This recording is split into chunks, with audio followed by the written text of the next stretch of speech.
आ गए मेरी मौत का तमाशा देखने।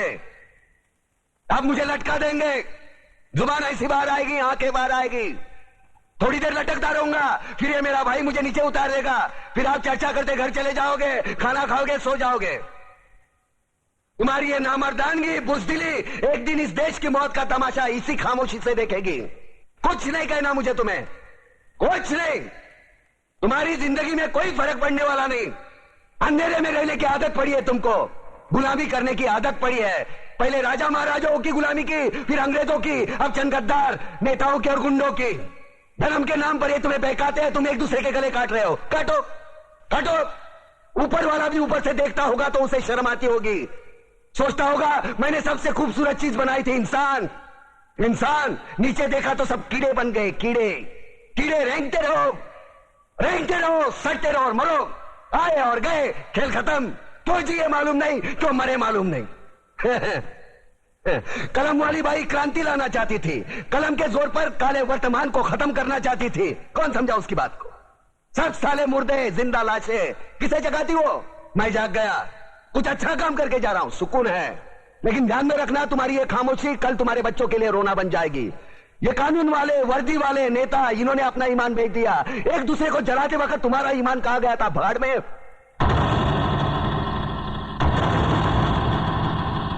ये पिस्सू जैसा हमारा पड़ोसी मुल्क आने वाले कल में शायद अपने आप को दुनिया के नक्शे पर देख नहीं पाएगा। एक बात भूल रहा है, उनके घर में जो रोटी बनती है ना, उसका आटा भी विदेशी चक्की से पीस के आता है।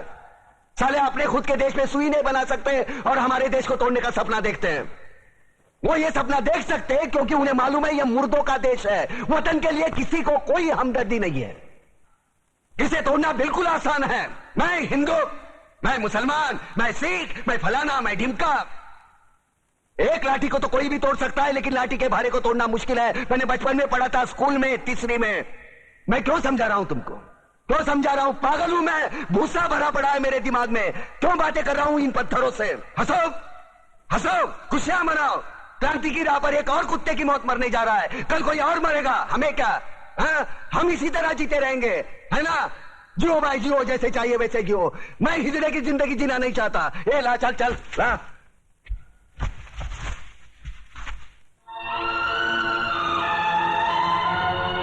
ठहरो, ये फांसी नहीं हो सकती।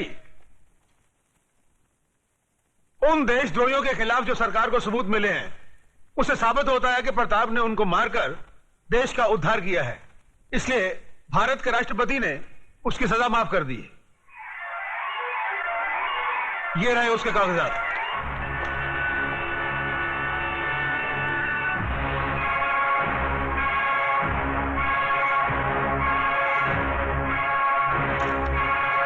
रोक दीजिए ये फांसी।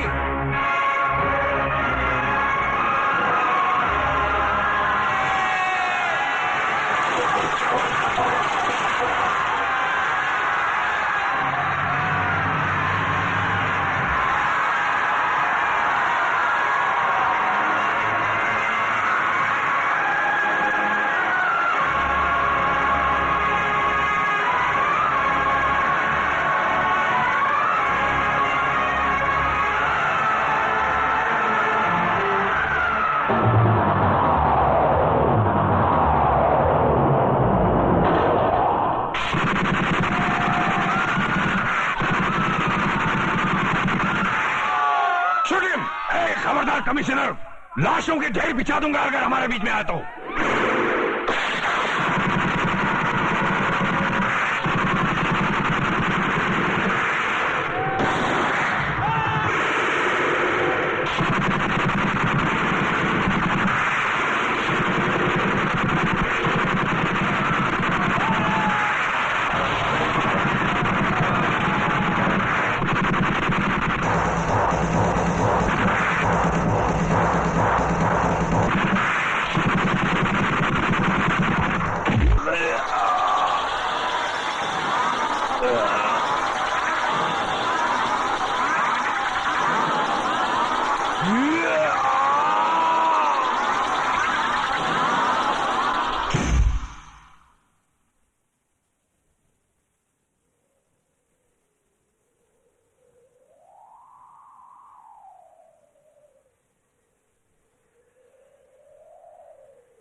ब्रिगेडियर सूर्यदेव सिंह, अदालत ने आपके खिलाफ सारे बयान सुने। आप अपनी सफाई में कुछ कहना चाहेंगे या आपका कोई वकील है? हम अपनी डिफेंस खुद करेंगे, सिर्फ आपकी इजाजत चाहिए। इजाजत है?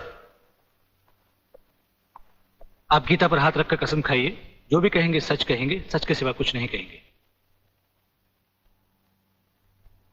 जज साहब, क्या अदालत को यकीन है कि गीता और कुरान या बाइबल जैसे पवित्र ग्रंथों पर हाथ रखकर जो गवाहियां दी जाती हैं वो सच होती हैं? अगर इन कस्मों के बावजूद भी गवाह सच नहीं बोलता तो फिर अदालत में इन पवित्र ग्रंथों का अपमान किस लिए जज साहब?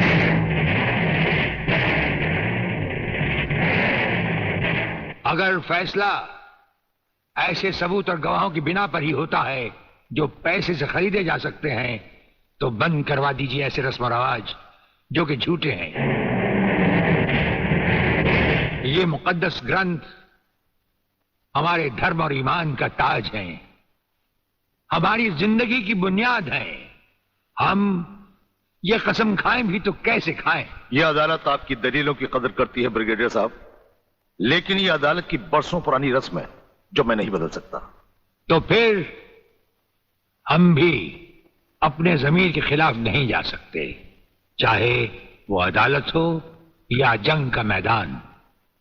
आप अपना फैसला सुनाकर अदालत की रस्म को पूरा कीजिए। तमाम सबूत और गवाहों के बयानात को मद्देनजर रखते हुए यह अदालत इस नतीजे पर पहुंची है कि शहीद स्मारक पर बेगुनाहों पर पुलिस ने गोली ब्रिगेडियर सूर्यदेव सिंह के कहने पर चलाई। इसलिए यह अदालत ब्रिगेडियर सूर्यदेव सिंह को 1 साल कैद की सजा सुनाती है।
हमारी मीटिंग का बंदोबस्त हो गया? Yes sir. सूर्यदेव सिंह को आप जेल के तहखाने में मिल सकते हैं। गवर्नमेंट डिसिप्लिनरी एक्शन का मामला है, इसलिए हमारे साथ हमारे सेक्रेटरी के अलावा और कोई नहीं जाएगा। Right sir. This way please.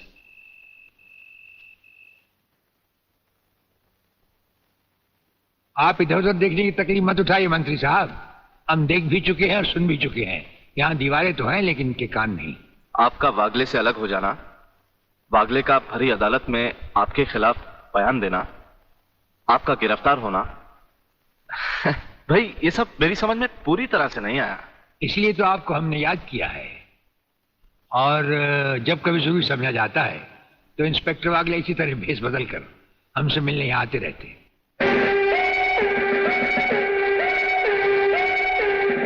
Sir, brigadier साहब का हमसे अलग होना, जेल में आ जाना, इससे दुश्मन हमें कमजोर समझकर लापरवाह हो जाएंगे और उनकी इसी लापरवाही का फायदा उठाकर हम उनकी जड़ें आसानी से काट सकते हैं। हम जिन जराइम की तलाश में हैं, उसकी कुछ जड़ें इस जेल की 4 दीवारी में भी पैवस्त हैं।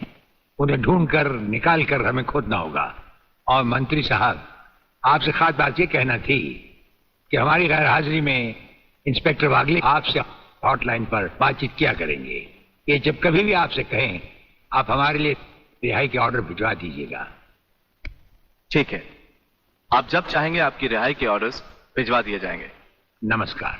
Cheers!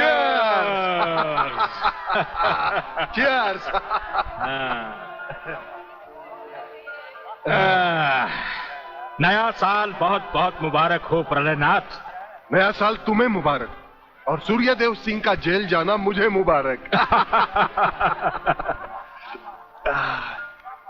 राधा बिटिया कहीं नजर नहीं आ रही। नजर तो तुम्हारा बेटा रसिक नाथ भी नहीं आ रहा। अरे भाई, इन नौजवान लोगों का हम बूढ़ों से क्या मतलब। मना रहे होंगे कहीं नया साल अपने जवान दोस्तों के साथ। प्लीज रसिक, ऐसा मत करो ना। अगर ऐसा नहीं करूंगा तो नए साल का सेलिब्रेशन अधूरा रह जाएगा मेरी जान। रसिक, तुम जानते हो मैं तुम्हारे बच्चे की माँ बनने वाली हूँ। माँ? यानी प्रेग्नेंट?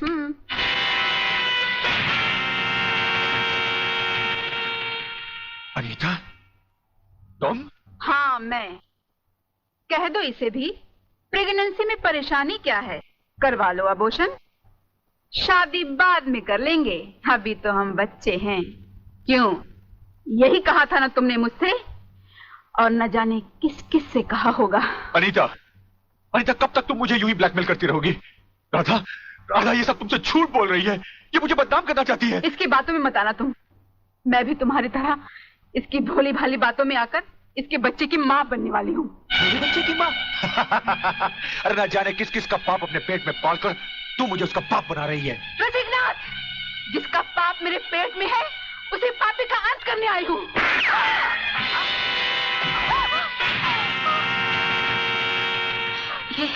ये तुमने क्या किया रसिक? तुमने इसे मार डाला? तो और क्या करता? हजारों औरतें जबरदस्ती मेरे गले पड़ रही थी। आज मैंने तुम्हारी सही शक्ल देख ली है रसिकनाथ। अगर ये एक बाजारू औरत थी तो तुम भी एक बाजारू कुत्ते हो जो जगह जगह मुंह मारते फिरते हो। मैं आज तुम्हारा भांडा फोड़ कर रहूंगी। मैं अभी पुलिस को फोन करती हूँ। साली, ज्यादा समझदार बनने की कोशिश की तो तेरा भी यही आशा कर दूंगा, समझे?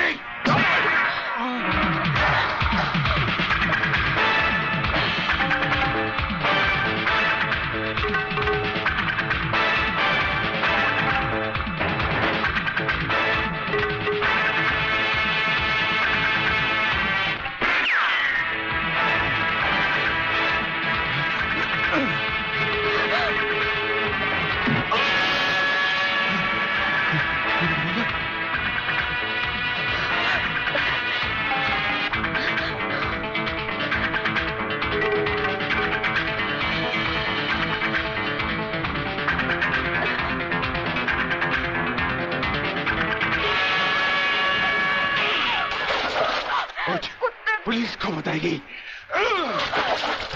पुलिस को बताएगी। जिंदा रहेगी तो पुलिस को बताएगी ना। न रहे बांस न बजेगी बांसुरी। मैं तुझे खत्म कर दूंगा कमीनी।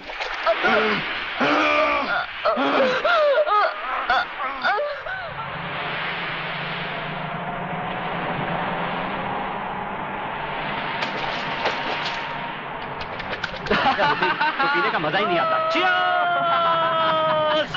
अरे क्या हुआ? अबे सामने देख, लड़की की लाश। अरे नहीं यार, ये भी कोई हमारी तरह नशे और मस्ती में चूर लगती है। चलो उसे और पिलाते हैं, अपना भी नया साल सुधर जाए। अबे नया साल सुधारने के बच्चे, अगर लफड़े में फंस गए ना तो जिंदगी बिगड़ जाएगी। हमें क्या मालूम वो जिंदा है या मुर्दा? क्यों संजू? कुछ भी हुआ लोग, मगर इंसानियत के नाते उसे देखना हमारा फर्ज है। चलो चलो देखते हैं।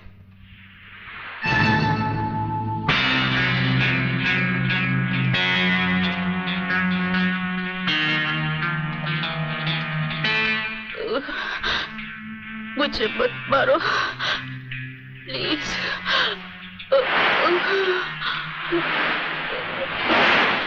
भगवान के लिए मुझे मत मारो।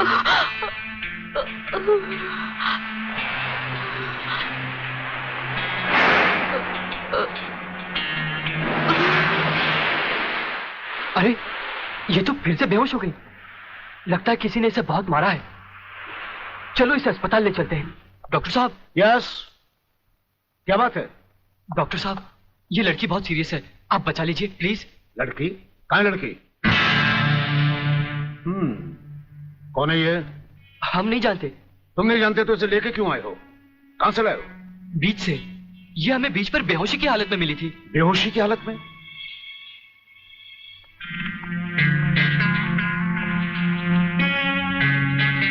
इसकी हालत तुम लोगों ने इसके साथ 31st नाइट बना के तो नहीं की है ना? हम लोगों ने? ये क्या कह रहे हैं डॉक्टर साहब? नहीं नहीं, हम लोगों ने ऐसा कुछ नहीं किया। देखा तुम लोगों ने? मैं तुम लोगों को पहले ही कह रहा था। मगर नहीं यार, चुप रह तू। डरता क्यों है? डॉक्टर साहब, ये वक्त इधर उधर की बातों का नहीं है। हम पर भरोसा कीजिए और जल्दी से इलाज कीजिए। बातों से समझदार मालूम होते और मुंह से शराब की बदबू भी आ रही है। लेकिन भाई मेरे ये मामला तो पुलिस का है। पुलिस? हाँ। मगर पुलिस क्यों डॉक्टर साहब? क्योंकि इस तरह के केसेस पुलिस में दर्ज करवाए जाते हैं।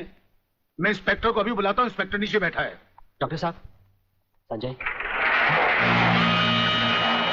आप लोग बैठिए। इंस्पेक्टर, कहां गए वो लोग? साहब, हम लोगों को मार के वो दोनों भाग गए। क्या बात है डॉक्टर साहब, आप इतने परेशान क्यों हैं? इंस्पेक्टर साहब, पता नहीं वो 3 लड़के इस लड़की को बेहोशी की हालत में यहाँ लाए। मैं आपको बुलाने गया, इतने में वो भाग गए। भाग गए?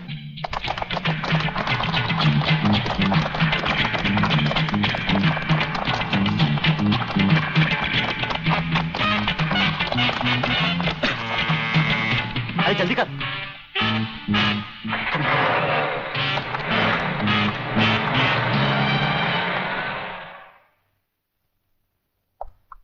सर, ये है उस लड़की की मेडिकल रिपोर्ट। रेप केस है? नो सर, लड़की के पेट में 2 महीने का बच्चा है। लड़की को होश आया? No sir. उसका कुछ अता पता? अब तो उसके होश में आने के बाद ही पता लगेगा कि वो कौन है और उसके पेट में बच्चा किसका है। अरे बेटे, अंग्रेजी को मार गोली और हिंदी में समझा। क्या बात है? काकाश्री, पिताश्री मेरे परलोक सिधारने का प्रबंध कर रहे हैं। अरे तो वो मेरी हत्या कर। तुम जैसी कमीना औलाद को मार डालना ही बेहतर होगा। देखता हूँ आज तुम्हें कौन बचाता है। प्रलयनाथ, तुम बीच में मत बोलो जीवनलाल। इस कमीने ने आज मेरी इज्जत मिट्टी में मिला दी है। मैं इसे जान से मारू। बात क्या है? क्या किया इसने? ये बात तुम मुझसे पूछो तो अच्छा होगा। अच्छा अच्छा, रुक जाओ, शांति करो। बेटे रसिक, चलो उठो, बताओ क्या बात है? अंकल मैं। हाँ हाँ बोलो, डरो मत। अंकल मैं एक लड़की से मोहब्बत करते हो, यही ना? हाँ। तुम भी कमाल करते हो प्रलयनाथ। बेटे की मोहब्बत बर्दाश्त नहीं कर पाए, उसे मारने पर तो लाए। अरे मोहब्बत करना तो आजकल के नौजवानों का फैशन है।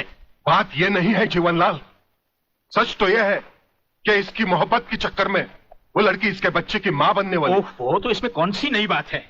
करवा दो शादी। और अगर लड़की अपने बराबर की नहीं है तो करवा दो एबॉर्शन। मगर जीवनलाल, बात यह है। अरे यार, ऐसे मामले में बात कुछ नहीं होती, सीधी सी बात है। अगर वो लड़की नहीं मानती तो पैसे वैसे देकर अपनी जान छुड़वा लो, और अगर फिर भी नहीं मानती तो तुम्हारे लिए किसी की जान लेना कौन सी नई बात है? प्रलयनाथ, तुम तो खामखा उस लड़की के लिए अपने बेटे की जान के पीछे पड़े हो। दरअसल बात यह है जीवनलाल कि वो लड़की तुम्हारी बेटी राधा है।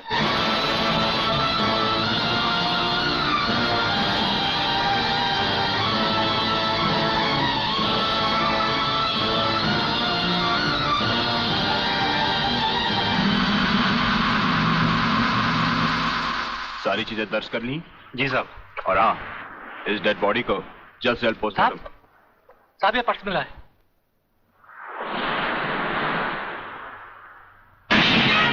संजय आर चौहान। मेरा पर्स बीच पर या अस्पताल में गिरा है। अगर वो पुलिस को मिल गया तो कहीं हम फंस ना जाए। नहीं यार, अरे जब हम लोगों ने कुछ बुरा किया ही नहीं है तो हम फंस क्यों जाएंगे? अरे मैंने पहले ही कहा था कि इस चक्कर में मत पड़ो, उल्टे फंसेंगे। लेकिन मेरी सुनी किसने थी? मैं कहती हूँ डर डर के कब तक ये बात सबसे छुपाते रहोगे। चलो माँ जी को सब सच बता देते हैं, सब ठीक हो जाएगा।